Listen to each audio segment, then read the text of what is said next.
Bom, eu não sou ninguém não. Sou só um cidadão brasileiro que gosta do país que vive, que ama esse país e que não consegue aceitar as coisas que estão fazendo com ele. Muita gente pode achar que corrupção é uma coisa normal. Ah, no Brasil é assim mesmo. Não, no Brasil não é assim mesmo. No Brasil tem gente de bem, tem gente que quer vencer pelo próprio esforço. E eu vou dar um exemplo. Eu tenho uma microempresa que no máximo tem 2 funcionários. E existe uma coisa que lesa muito a nós, microempresários, que é a tal da justiça do trabalho, que sempre acha que o empregado é que tem razão. Que por mais que você pague o que é devido ao seu empregado, por mais que você pague o que foi combinado com ele, ele sempre dá um jeito de arrumar um escritório de advocacia.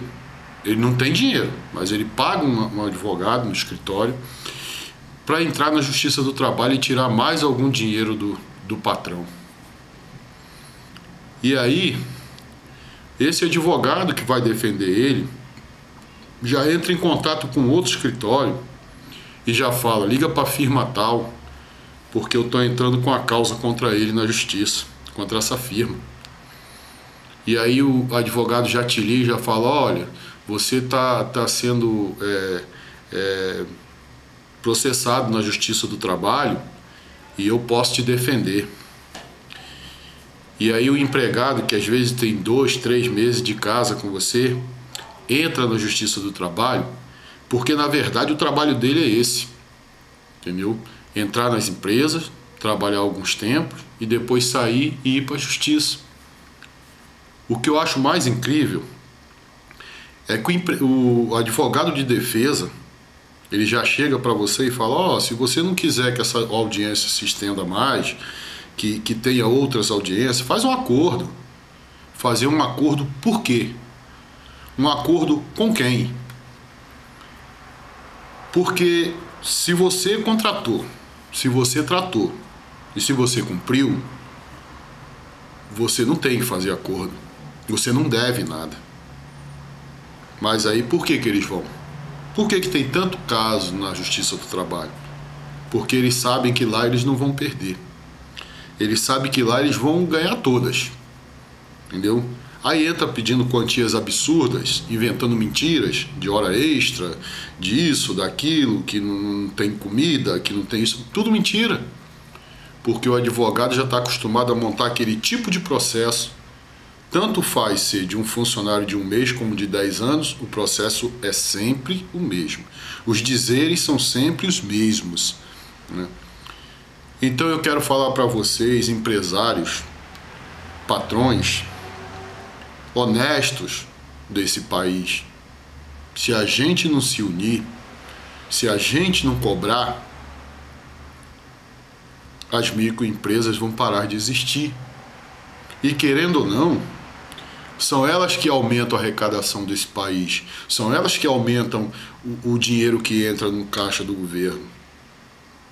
E também nós não podemos pensar assim: vamos agir errado, porque o dinheiro que a gente paga para eles vai acabar sumindo sem ninguém saber para onde foi. Isso não é problema nosso.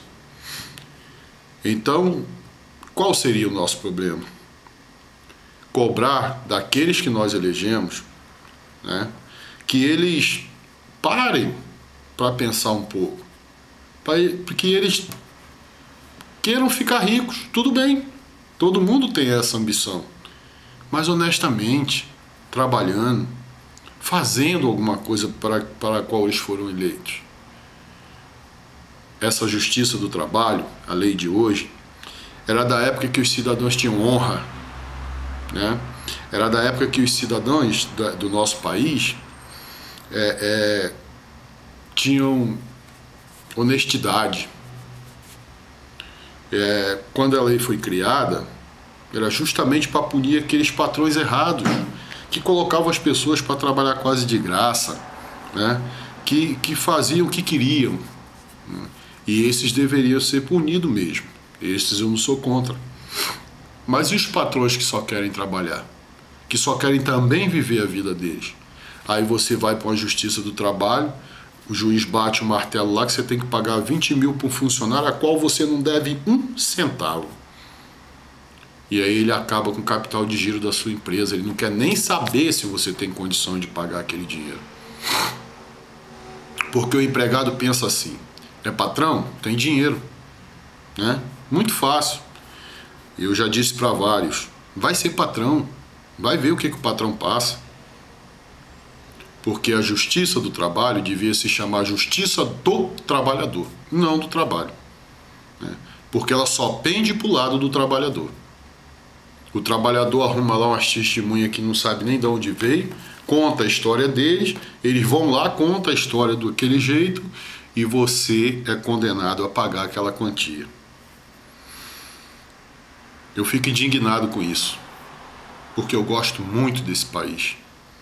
Eu fico indignado quando vejo alguém falar mal desse país, quando vai lá para fora e volta e depois fica falando: nossa, aqui não é terra de ninguém não, isso eu quero morar lá fora. Fica lá fora. Vai viver lá fora.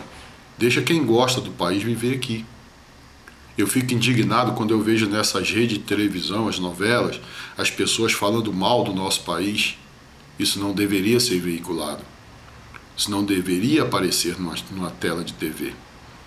É incentivo para aqueles que pouco conhecem, que muito pouco conhecem, fazerem a mesma coisa.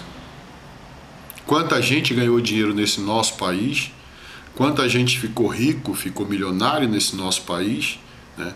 E hoje prefere viver lá fora. Mas foi aqui, ó, o Brasil, que deu a fortuna deles. Empresários honestos, aqueles que ficam indignados quando recebem uma intimação do Ministério do Trabalho, sabendo que aquele empregado ele não deve nada, sabendo que aquele empregado ele pagou tudo. A gente tem que se unir, gente. A gente tem que mudar essa lei. Eles têm que ter um parâmetro, um denominador comum para isso. Seguro-desemprego. O cara trabalha 6 meses na sua empresa, aí depois ele sai e passa tantos meses recebendo o salário, entendeu? E não precisa trabalhar porque ele tem um salário ali. Seguro-desemprego. Se o cara pediu para ser mandado embora, ele não queria trabalhar. Seguro-desemprego, se foi ele quem saiu da firma, por quê? Eu já fui numa audiência em que a advogada do empregado tinha 3 meses trabalhando comigo, falou: o senhor não pode assinar a carteira dele por 6 meses para ele poder receber o seguro de desemprego? Não, senhora, eu não sou desonesto. Eu não vou mentir por causa de funcionário. Se ele fosse um bom funcionário, ele estaria trabalhando comigo. Se ele fosse um bom funcionário, ele não precisava de seguro-desemprego. Ele estaria trabalhando. E não buscando na justiça uma coisa que não é merecida. Desculpem aqueles que eu possa ter ofendido, não foi a minha intenção. Mas isso é só indignação de um cidadão brasileiro, trabalhador, que nunca procurou prejudicar ninguém. Que Deus abençoe a todos. E que a nossa luta possa começar com força, como todas elas começam hoje.